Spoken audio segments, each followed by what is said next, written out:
Hey, Milwaukee Mafia Patreon members. Thanks for tuning in to another episode. We're going to kick it off right away to go into the question. Gavin, you ready for it? I'm ready. The question is, was there ever a point that Frank Balistrieri was more powerful than Sam Giancana? That's fine. That's fine. I screwed it up. Or could Frank ever become the most powerful boss in America?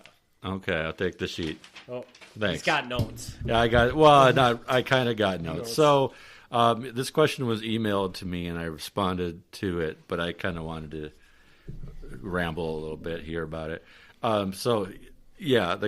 Was there ever a point that Frank Balistrieri was more powerful than Sam Giancana? And maybe I'm saying Giancana wrong. Giancana. He was the boss of the Chicago mob in the 1960s. So he would have been right around the same time as Frank Balistrieri. Yeah, they were around at the same time.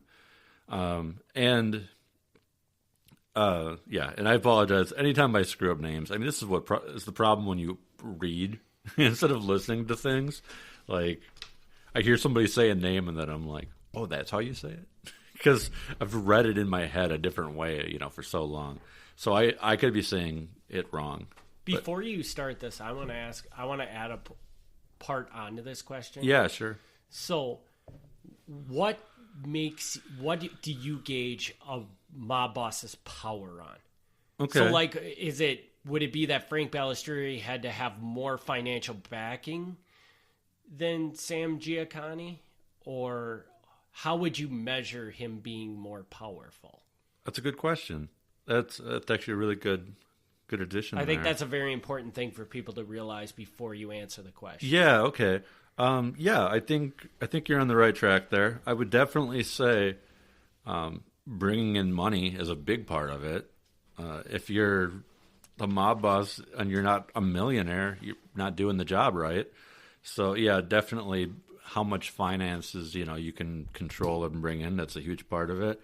I would also say the amount of territory you have would be helpful, and that's not always true because New York City had 5 families with 5 bosses, and they weren't really going to spread out much more beyond that. They had to share New York, but that didn't mean they weren't powerful. I mean, being a boss in New York is a pretty big thing.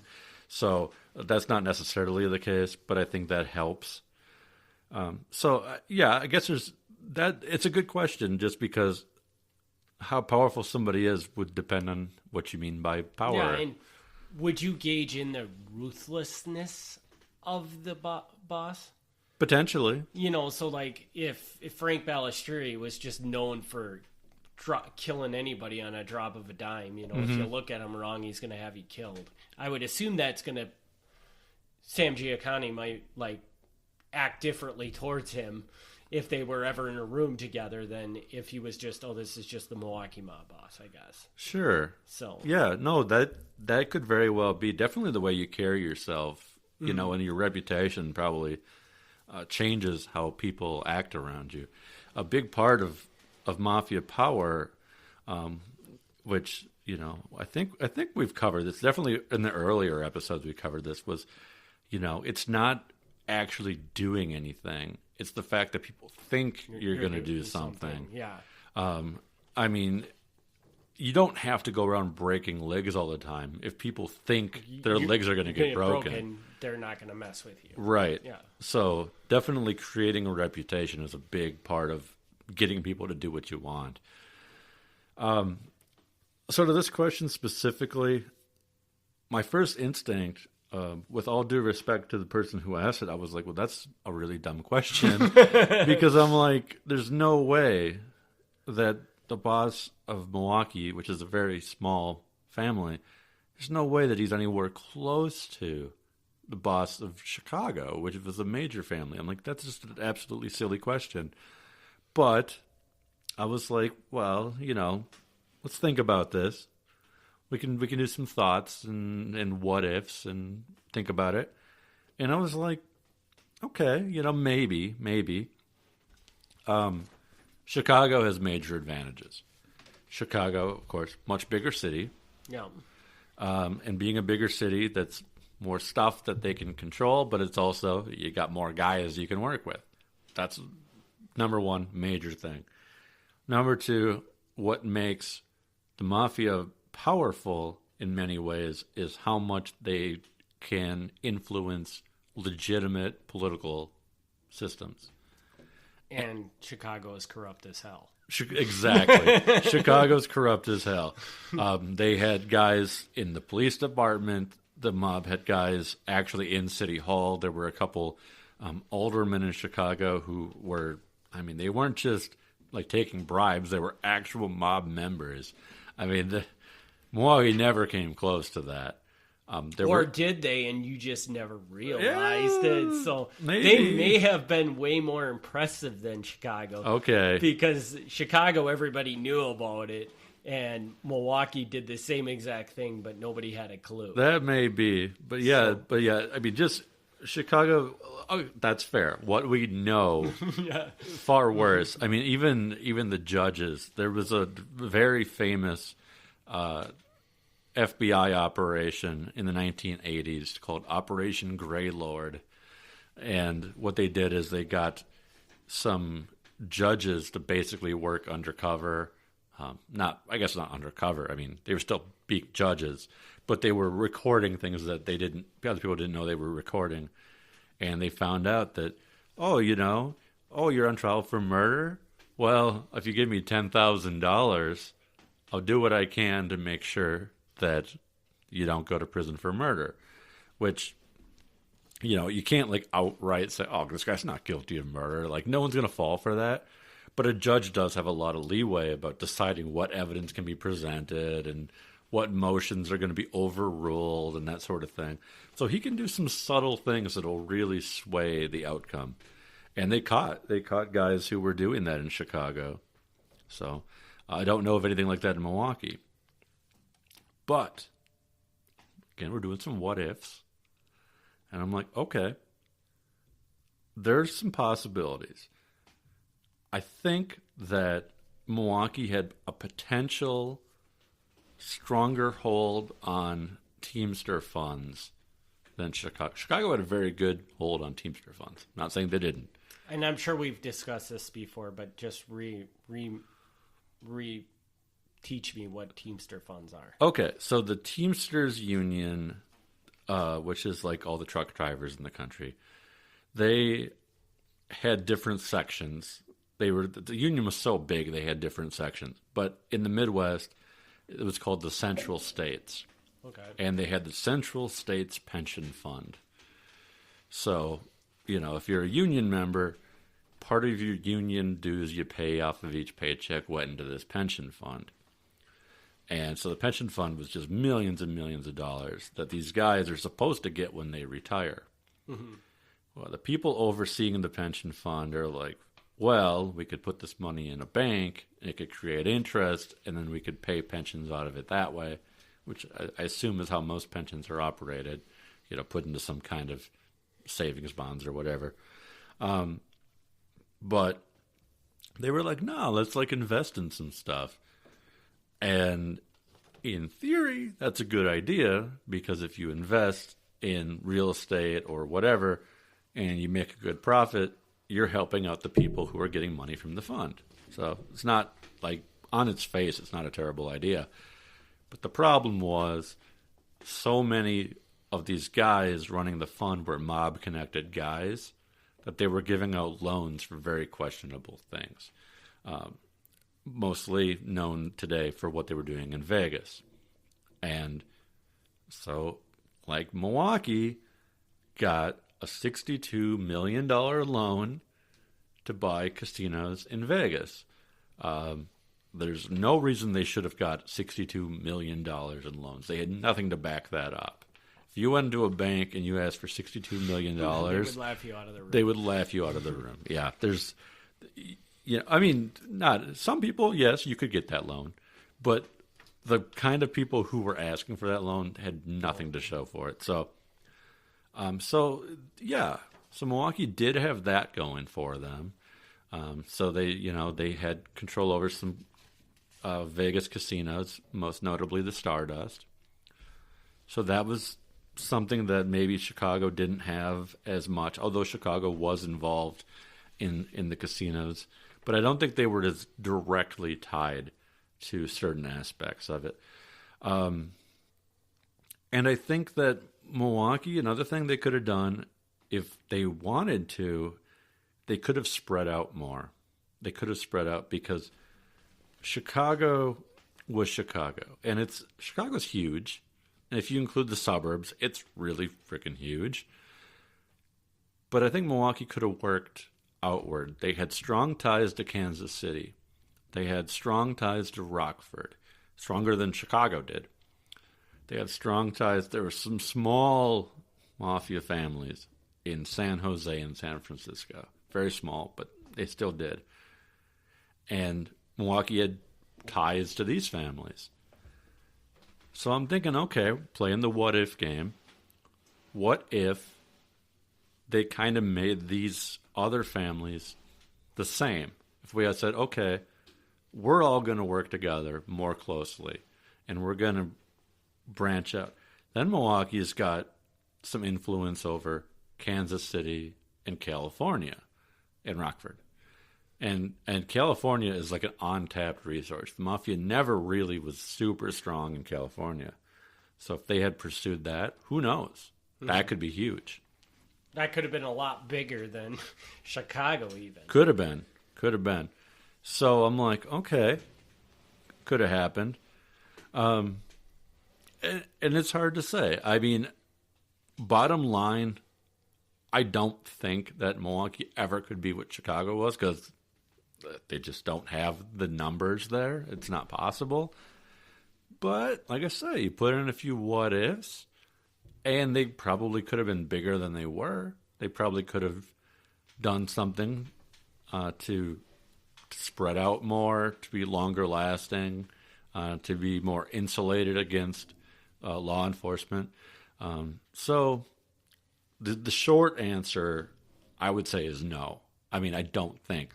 There's no way that Frank Balistrieri was ever going to be the most powerful mob boss in America. That's probably impossible. But I think had there been some strategy involved, maybe, and this is all, hindsight and whatever, maybe there could have been more. Maybe he could have been bigger than he was. And I think he's bigger than he's usually given credit for. I mean, he's around here, I'm rather proud of talking him up. I like, that's kind of what I do. But he's not one of the big names. When you say famous mob boss, he's not the guy that you say. But I think he's bigger than people give him credit for. So I got things I want to add to this. Yeah, let's do it. So I think you're very much on the right track. Now, I think that let's just say that the Milwaukee Mafia had wanted to become this huge conglomerate. Maybe they did. Okay. But let's just say they did. I don't think they did, but let's say they did. Yeah. Let's just say they did. The number one thing I would say right away is to realize that they were in a smaller community, and that they needed to branch out, like you said. Yeah. And I would think even beyond going just to other because I think going to Kansas City or something like that's not going to take Milwaukee seriously because they're not very big. Yeah. They would much rather probably partner with one of the big boys like Chicago or New York. Mm-hmm. But if they were to start spreading out throughout the state of Wisconsin, so if they would have gotten Madison, and I think Rockford would have been a logical place to go right away too, because you said that their connections were closer. Yeah. And for all intents and purposes, I would assume Rockford and Madison were pretty tight. They were. Because they're so close together. Yeah. But then you start taking people from the Milwaukee Mafia and you spread them out to Green Bay and all these other somewhat large communities, and you start building out enterprises there. Mm-hmm. Now that I think it's going to get the attention of some of the, oh God, look at what they're doing up there. We want to be involved in that. And now some of these smaller communities, the Kansas cities, will be like, hey, Milwaukee, we want to work with you because we want to try to spread out the same way you did. Okay. And that is the only possible way I could ever see them becoming the biggest, I guess. in the world, but I don't think that would ever happen because I think a huge part of the reason why the Chicago Mafia, and you can tell me if you agree with this or not, and the New York Mafia are the big ones, is just because they're the Chicago and the New York Mafia. It doesn't have as much to do with just the sheer power they had or anything like that. It's just the fact that they're Chicago and New York. Oh, absolutely. You know, absolutely. I mean, and I'm sure that they were bigger than Milwaukee or anybody like that. But in the end, the Chicago and New York one are always going to have the big name because they're Chicago and New York. You're absolutely right. I mean, they're bigger because they're a bigger city and they've got more guys that they can have members of. But yeah, along with that, you get the bigger headlines and whatever else. Mm-hmm. Yeah. No, I think that's a good what if is going to Green Bay or other places. You know, you could only do so much, but you could put a guy there, and you could put a guy there, and that guy could slowly develop. Yeah. You know, a small mafia in that area. Yeah, yeah. And be doing the same things you were doing down in Milwaukee. I agree. And after you keep doing that, and pretty soon you're going to become.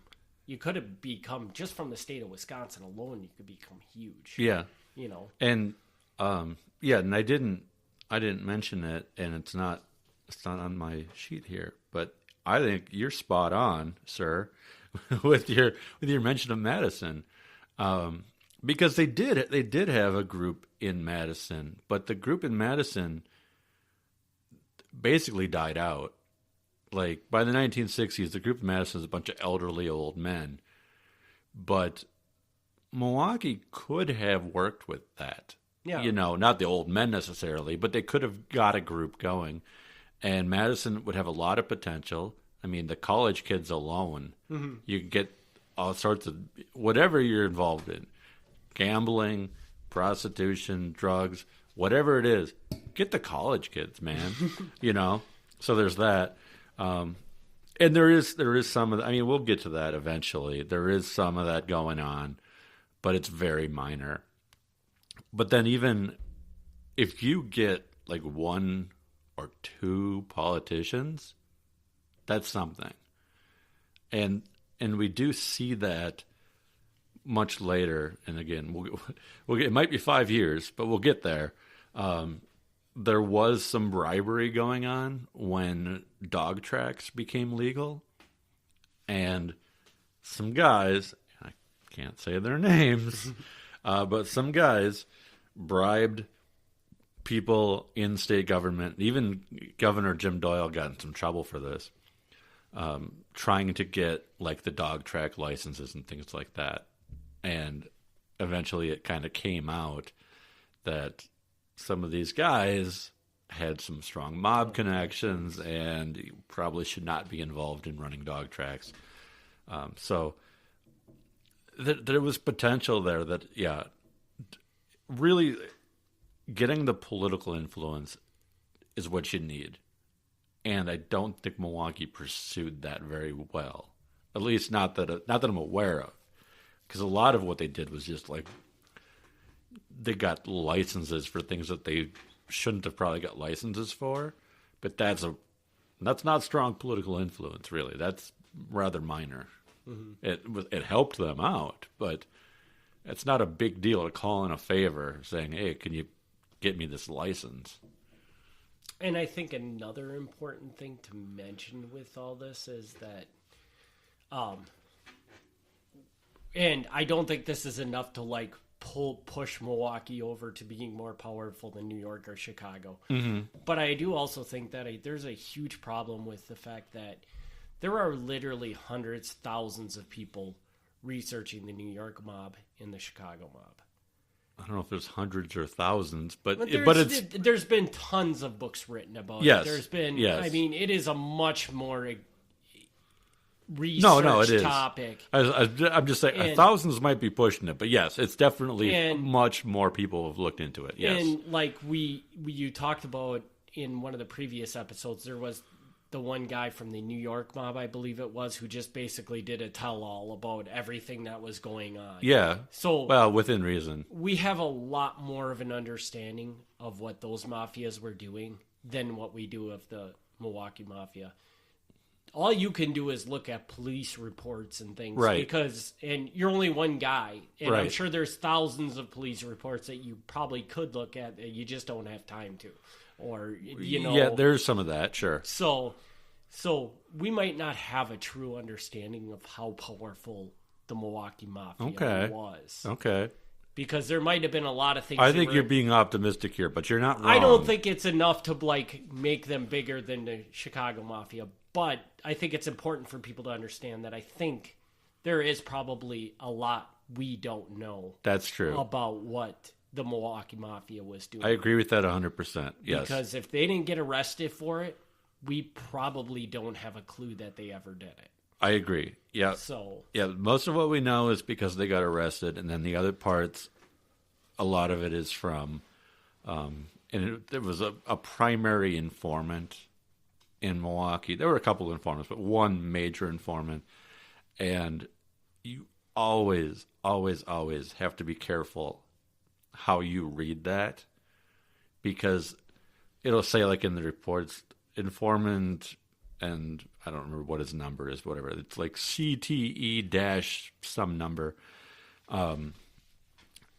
says this, and then blah, blah, blah. And they'll check in with him like every week or 2 weeks, and there's like, he said this, blah, blah, blah, blah, blah. But you can't take that at face value. How much is he downplaying what it is, or just leaving out huge pieces of the puzzle? It's not necessarily that he's lying, but he's going to say things that are in his favor. Right. So he's not going to incriminate himself, and he's going to say more about people he doesn't like. Exactly. So the story is skewed, even if you have somebody on the inside telling you the story, it's one point of view. Yeah. And whereas in Chicago, when they had informants, they might have had multiple informants. They did. So yeah. Now they're getting that story from 4 different sources, and they can put it together and kind of get a much better picture of what's actually happening than we could in Milwaukee. That's fair. So like I said, I don't think that's enough to ever push it to being greater than Chicago or what New York had going on. No, I don't think so either. But your point is valid. I mean, there's things that we're never going to know. Yeah. Because, not that I'm complaining, but I am more or less doing this by myself. Right. So if it's not a document that I discover, then it's not known. Mm-hmm. And I always hate saying that because it sounds like I'm like boasting or tooting my own horn or something, and that isn't my intent. I'll say it every single time. If somebody else wants it, take it. Yeah. But he'll email you all his files right now, and you can start digging through them, because I'm sure you would love to have somebody to bounce ideas off of and be like, "Hey, did you see this in this report?" Or yeah, but people aren't doing it, so it's. That's kind of how it is. Like, there's whatever I haven't put out there yet, it isn't really widely known. Mm-hmm. I guess that sounds so weird to say, but I guess it's true. So yeah, I mean, for all we know, we don't know that much happened while John Aliota was the mob boss. Right. That could have been the most powerful time of the Mafia in Milwaukee for all we know, and we just don't know what he was doing. Right. Well, yeah, and the problem there is that's before the FBI came around. So once the FBI comes around, we get a lot of reports. I mean, again, it's like you're saying, it's not 100%. Absolutely not 100%. But it's a lot more thorough because they're checking in with their guys constantly. Mm-hmm. In the 1950s, they didn't have that. So if we had them checking in with a guy every week or 2 weeks, it would be so amazing compared to what we know right now. Yeah. Even if it was one-sided, it would still be so much more. Yeah.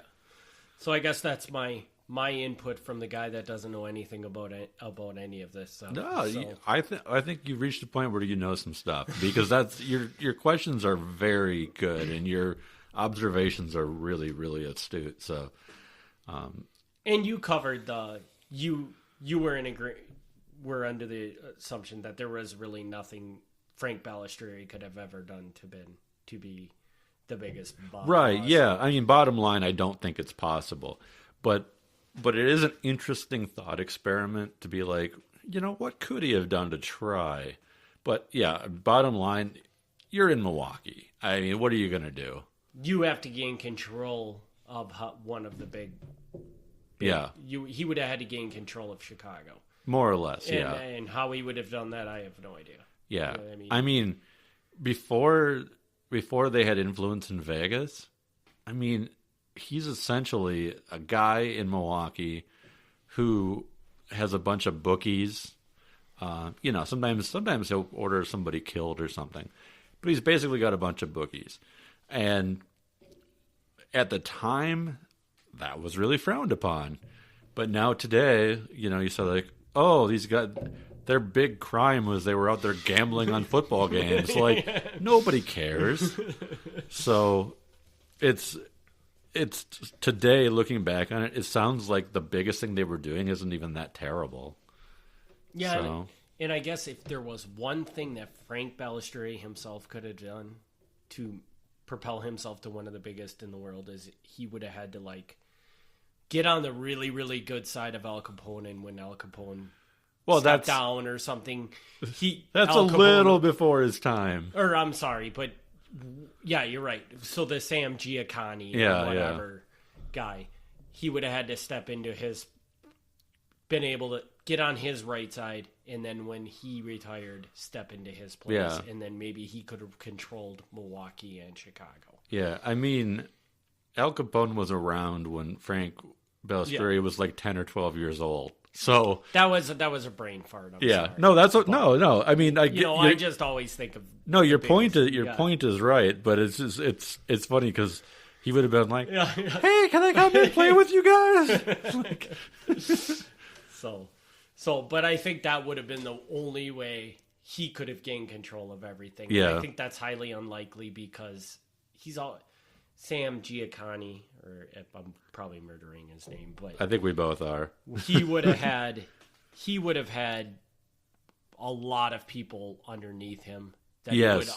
In no situation would he probably ever choose somebody from Milwaukee over somebody. Right. Oh, yeah. So Chicago, I mean, I don't want to go off on tangent too much here because this is not the Chicago podcast, but the way Chicago is set up, they have different crews. They're called crews, and they've got like the north side, the west side, the south side, Chinatown, Grand Avenue. And each one of these crews is almost as big as Milwaukee. I mean, the crews are almost their own mafia group, because that's just how big Chicago is. Right. So yeah, I mean, Chicago, it's probably not 10 times as big, but it's pretty big. And you said that Al Capone was the one that brought all of Chicago together into kind of one family. That's what they say. So yeah, does it continue? So like, is Sam Giancana, is he all controlling all of Chicago? Yeah. Okay. Just curious. Yeah, I mean, I can explain that if you want, but that's kind of way off the top. Yeah. And our episode is getting pretty long on this one. Okay. So we should probably wrap it up. All right. Well, then some other time we'll explain how Chicago works. Yeah. Maybe we should just come out with a Chicago podcast. No. Hey, it would be a big hit, but no, I don't want to do that. We'd have to get a Chicago expert in on this. Yeah, we'd have to change our accent too. You'd have to replace me with some guy with a really bad Illinois accent. Yeah. I don't know what that sounds like, but you know what that sounds like. No, I don't. Like the Bears guys. So like Mike Ditka accent. All right, we're ending this. Okay. This is officially done. Okay. All right. We will be back in 2 weeks, and we will not talk about the Chicago Bears and Mike Ditka on the next Patreon. We promise. Okay. I mean, I can't promise that, but fair enough. Thanks, everybody, for tuning in, and we'll see you in 2 weeks. All right. Bye. Hey there, Milwaukee Mafia listeners. Thanks for tuning into the bonus episode from our Patreon archive. If you want to hear the latest and greatest content, head over to Patreon.com/Milwaukee Mafia to join the Patreon today. Catch you on the other side.